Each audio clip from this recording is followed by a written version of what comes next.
Assalamualaikum warahmatullahi wabarakatuh. Perkenalkan, nama saya Istad Mazahilmi dari kelas E MBIE. Di sini saya akan menjelaskan dari kelompok 11, yakni pembahasan tentang syarat dan pemahaman hadis. Syarah hadis secara bahasa etimologis. Kata syarah berasal dari bahasa Arab yang berarti menjelaskan atau menerangkan atau membuka sesuatu yang tertutup. Secara istilah terminologis, yakni para ulama memberikan beberapa definisi, diantaranya ulama Ibnu Hajar Al-Asqalani, yaitu menjelaskan syarah hadis adalah menjelaskan tentang makna-makna hadis dari segi lafadz, struktur bahasa dan maksud yang dikandungnya. Dan menurut Muhammad Tohan yaitu syarah hadis adalah usaha para ulama untuk menafsirkan hadis Nabi atau menjelaskan kandungannya dan menggali hukum serta hikmah yang terdapat di dalamnya. Selanjutnya, urgensi hadis, urgensi syarah hadis. Urgensi syarah hadis itu menjelaskan maksud dan kandungan hadis yang kadang sulit dipahami. Menghindari kesalahpahaman terhadap sabda Nabi, menghubungkan hadis dengan realitas sosial dan ilmu-ilmu pendukung lainnya. Kemudian mempermudah penerapan hadis dalam kehidupan sehari-hari. Selanjutnya, penjelasan tentang sejarah kemunculan syarah hadis. Awalnya para sahabat menjelaskan hadis secara lisan. Masa tabi'in mulai muncul penjelasan tertulis. Abad ketiga Hijriah muncul kitab-kitab syarah hadis besar seperti kitab Fathul Bari, yaitu syarah Sahih Bukhari oleh Ibnu Hajar Al-Asqalani, dan kitab Al-Minhaj, yaitu syarah Sahih Muslim oleh karangan Imam Nawawi, dan kemudian kitab Umdat Al-Qari oleh Imam Al-Aini. Kemudian pemahaman hadis. Pemahaman hadis adalah upaya menafsirkan makna hadis secara komprehensif, baik makna lahir maupun makna yang batin.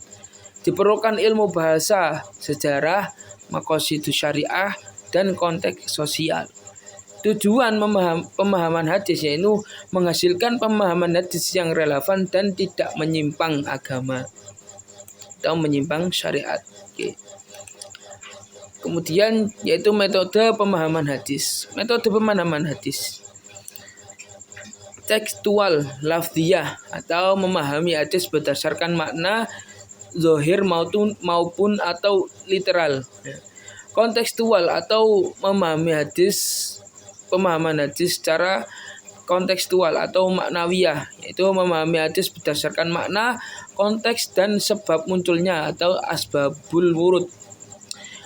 Kemudian komparatif atau mukoron, yaitu membandingkan dengan hadis lain dengan ayat Al-Quran. Yang terakhir yakni tematik atau maudhu'i, menghimpun hadis-hadis dalam satu tema untuk dianalisis. Kemudian teknik pemahaman hadis. Tadi ada pemahaman hadis itu ada tekniknya ya. Yang pertama yakni analisis bahasa atau disebut dengan lughawi, memperhatikan struktur bahasa Arab atau gramatikal Arab.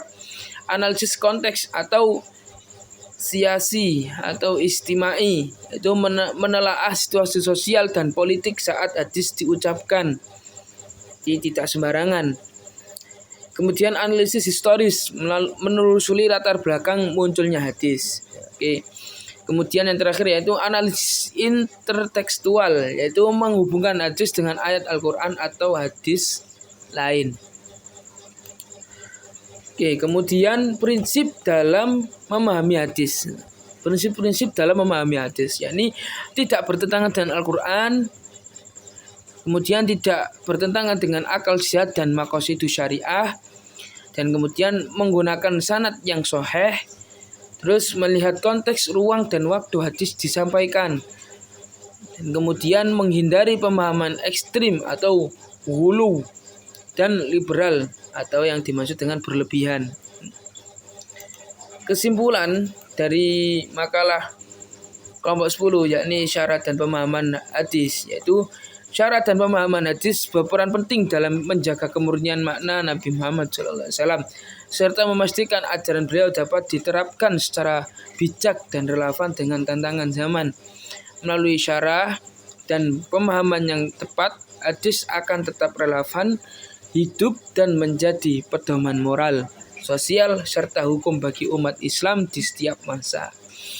Ya, terima kasih. Sekian penjelasan dari saya tentang kelompok 11.